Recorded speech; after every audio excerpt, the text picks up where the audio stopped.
Welcome back to Fast Market here on the Schwab Network. It's time for our hashtag segment. For that, let's bring in Andy Swan. He's a co-founder at LikeFolio. Welcome back to the show, Andy. Thank you. All right, so we're talking Block, formerly known as Square. They tried to get into the crypto a little bit too much. The stock's underperformed, Andy, the overall market over the last couple of years since hitting those early pandemic highs at this point. What kind of data are you guys seeing? Because, it's still lagging at this point, even though, it's up 5% today. Yeah, the stock's really been in a pretty tight trading range in 2024.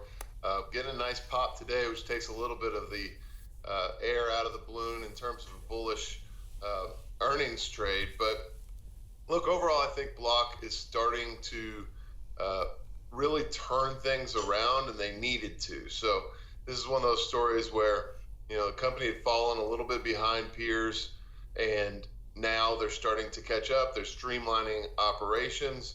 Last quarter was a really good quarter. They saw revenue growth 24% year over year. I think profits were up 21% year over year. Really nicely profitable company. But those were in line very much with what LikeFolio expected last quarter. And we're seeing similar trends this quarter. We think that the company is going to report a nice increase in revenues. The profit side is always a little bit tougher to judge for us, but overall, we're seeing really nice increases in the number of people talking about Block's products, especially Cash App.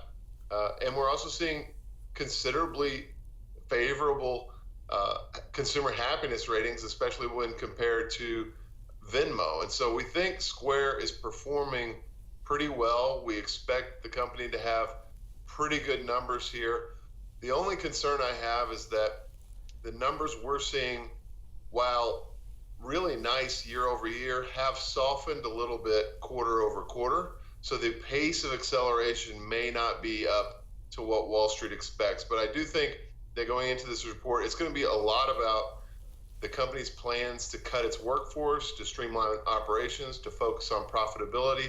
And overall, I think Square is one of those companies, Block is one of those companies that has a solid history of executive making the right calls and then executing on those calls pretty efficiently. So I think there's good reason to think that the company will come out pretty optimistic outlook in 2024, and especially be able to tell a story that the cost-cutting measures won't have a negative impact on revenues, which is exactly what Wall Street wants to hear at this point. Yeah, Andy, the hopes were so high for this company when they started out, how they were helping small businesses. And part of their turnaround is they did a big, massive survey of small businesses, and they all said, we want to grow, and we need technology to help us grow. So that's why I think they're recommitting themselves to the company that put them on the map, which is helping consumers with hardware. And they're also going to combine Cash App and Square into one ecosystem to try to make that together. They're doing the right things eventually. I thought at one point they were going to change their name to Taylor Swift. Just they keep going with the more popular term, but at least they're getting back to what made them a good company to begin with. Yeah, I think that there was an era of distractions for the company that really cost them a lot of momentum. It cost them some brand power, some brand recognition. I mean, just the fact that we still want to call it Square, and they probably regret changing to Block. I think that might have been a little bit premature, but I do think that this is a company with really strong execution genes throughout the executive and technical staff. And so I think that now that they've cut out a lot, gotten back to the people and technologies and purpose that they were built for from the beginning, this could be a really nice long-term turnaround play. I don't think that we're going to get a huge number out of Block. I don't think that we're going to get a huge positive reaction out of Block, but I think for people looking long-term, this is a company where when I'm in a trading range like this and I start to see the company really start to refocus and re-energize on its original purpose that it's so good at, I could see why people would be enticed to pick up some shares here. Yeah, and we have that chart up right now, Andy, about mentions versus the stock price, and we're starting to see that gap there widen out a little bit. Is this about Jack Dorsey? You mentioned this. Is this about Jack Dorsey and the leadership there coming out and, maybe throwing the kitchen sink at this one where they say, hey, we've got to cut this amount of employees. We've got to continue our, cost-saving measures at this point for this stock to kind of, catch that rebound where investors can get in for the long term.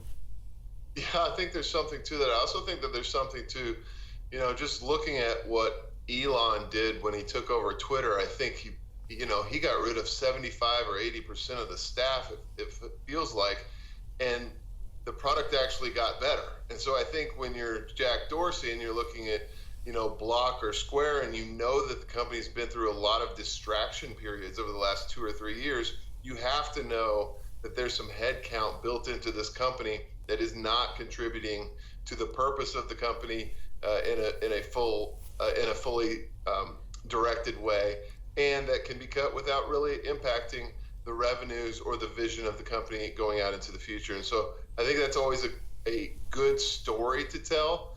We'll see how they execute on that, but I believe it when they say that they can get down to 12,000 employees by the end of 2024 without impacting operations. Yeah, the street will probably like that. But compared to PayPal and an earnings score for Block going into this report, what's your takeaway on this from LikeFolio?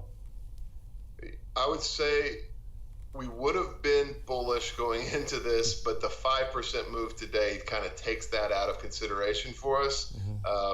Kind of priced us out. In terms of Block versus PayPal, I actually like both of them a lot. I think that Block, its turnaround is underway. The stock in a trading range, if we can get a pop outside of this trading range, I think it becomes an even more compelling play to hit highs in 2024 later in the year. Yep, we'll have to wait and see. Maybe a long-term story at this point. All right, great stuff, great data. As always, Andy, appreciate it. Thank you. All right, that's Andy Swan, co-founder at LikeFolio, breaking down Block. He said he likes both of them, Kevin.